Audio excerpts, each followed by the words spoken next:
छठा अध्याय धूम्रलोचन वध।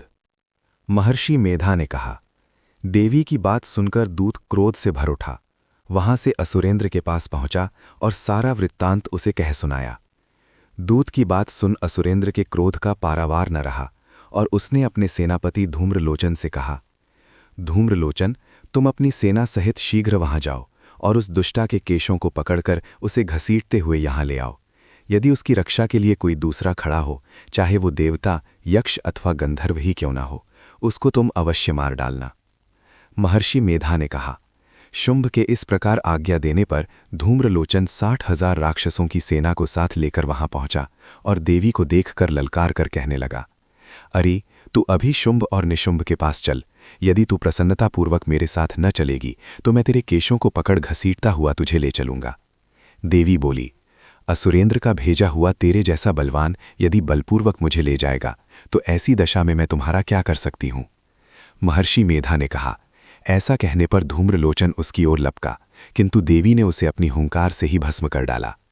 ये देखकर असुर सेना क्रुद्ध होकर देवी की ओर बढ़ी, परंतु अंबिका ने उन पर तीखे बाणों, शक्तियों तथा फरसों की वर्षा आरंभ कर दी।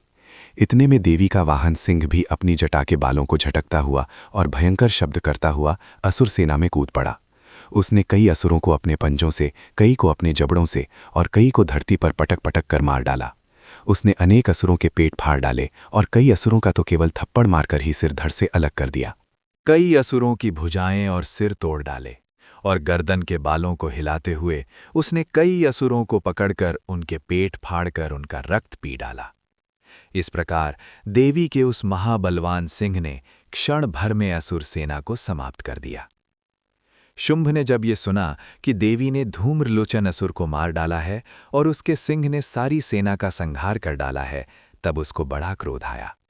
उसके नेत्र क्रोध से अंगारे समान लाल हो उठे और उसने चंड तथा मुंड नामक महाअसुरों को आज्ञा दी, हे चंड, हे मुंड, तुम अपने साथ एक बड़ी सेना लेकर वहां जाओ और उस देवी के बाल पकड़कर उसे बांधकर तुरंत यहां ले आओ। यदि उसको यहां लाने में किसी प्रकार का संदेह हो तो अपनी सेना सहित उससे लड़ते हुए उसको मार डालो, और जब वो दुष्टा और उसका सिंह दोनों मारे जाएं, तब भी उसको बांधकर यहां ले आना।